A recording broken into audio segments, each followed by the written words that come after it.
चित्तौड़गढ़ सांसद सीपी जोशी ने लोकसभा में प्रदूषण नियंत्रण को लेकर सवाल पूछा और पीएम मोदी के नेतृत्व में किए जा रहे नवाचार का जिक्र किया। जोशी ने पूछा कि प्रदूषण रोकने के लिए सरकार क्या प्रयास कर रही है। सीपी जोशी के सवाल का जवाब केंद्रीय वन एवं पर्यावरण मंत्री भूपेंद्र यादव ने दिया। माननीय अध्यक्ष महोदय, मैं आपके माध्यम से एक महत्वपूर्ण विषय पर माननीय मंत्री महोदय से निवेदन करना चाहता हूं। पॉल्यूशन को लेकर माननीय प्रधानमंत्री जी के नेतृत्व में पिछले 10 वर्षों में कई नवाचार हुए हैं। शहरों और गांवों में गंदगी को मिटाने और प्रदूषण को नियंत्रण करने के लिए कई नवाचार हुए हैं, लेकिन अभी भी देखा जाता है कि शहरों और गाँव में, कस्बों में कई इंडस्ट्री ऐसी होती है जिसके चाहे भूमि प्रदूषण हो, चाहे वायु प्रदूषण हो, जल प्रदूषण हो, इस प्रकार के एसिड और जो पानी में और नदियों में बहा दिए जाते हैं, पशु वहाँ मरते हैं, आदमी पानी पी नहीं सकता।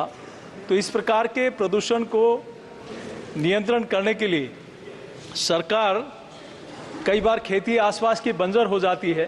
तो ऐसे में क्या ऐसे उद्यमी उन लोगों को चाहे पीने का पानी हो, चाहे खेती का मुआवजा हो, तो इस प्रकार के कोई मैकेनिज्म बना है कि उनको आइडेंटिफाई करके इस प्रकार के लोगों को मदद की जा सके। इसको पॉल्यूशन कंट्रोल के लिए कई बार प्लांटेशन किया जाता है, बड़ी संख्या में CSR में उसको दर्शाया भी जाता है। तो क्या उसकी ऑडिट करने के लिए क्या ऐसा कोई मैकेनिज्म बना है कि ताकि जो प्रदूषण हो, चाहे किसी भी प्रकार का हो, उसको कंट्रोल करने के लिए, और जो प्लांटेशन है निश्चित रूप से वो लगेंगे तो उस क्षेत्र में प्रदूषण को नियंत्रण करने में महत्वपूर्ण भूमिका निभाएंगे।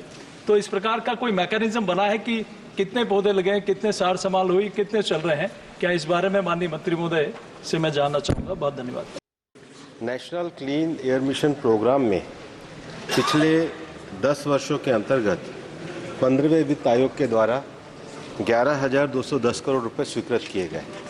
जैसा कि माननीय सदस्य ने प्रश्न उठाया है, यह जो कार्यक्रम है इसके अंतर्गत एयर क्वालिटी, वाटर क्वालिटी और सॉलिड वेस्ट मैनेजमेंट और उसके साथ साथ डस्ट मैनेजमेंट के लिए पैसा उपलब्ध कराया जाता है। जहाँ तक पानी के पॉल्यूशन का विषय है, माननीय सदस्य महोदय ने ये सही विषय उठाया है। हमने जिन 131 शहरों का चुनाव किया है उसको इसी आधार पर किया है कि जिनके विगत 5 वर्षों में एयर क्वालिटी के स्टैंडर्ड नहीं छुए गए हैं, जिसमें सारे विषय शामिल हैं, पानी का भी है, वायु का भी है, सॉलिड वेस्ट मैनेजमेंट का भी है, उसके लिए धनराशि प्रदान की जाती है।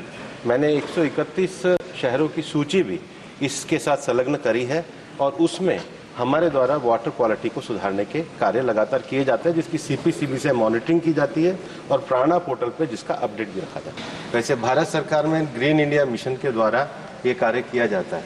माननीय अध्यक्ष महोदय, मैं चूंकि माननीय सदस्य ने एक प्रश्न पूछा, एक महत्वपूर्ण विषय आपके माध्यम से सदन के संज्ञान में भी लाना चाहता हूँ कि इस पर्यावरण दिवस पर 5 तारीख को माननीय प्रधानमंत्री जी के द्वारा एक बड़ा इनिशिएटिव एक पेड़ माँ के नाम उसको लागू किया गया और आपके माध्यम से मैंने सारे सांसद सदस्यों को पत्र भी लिखे हैं।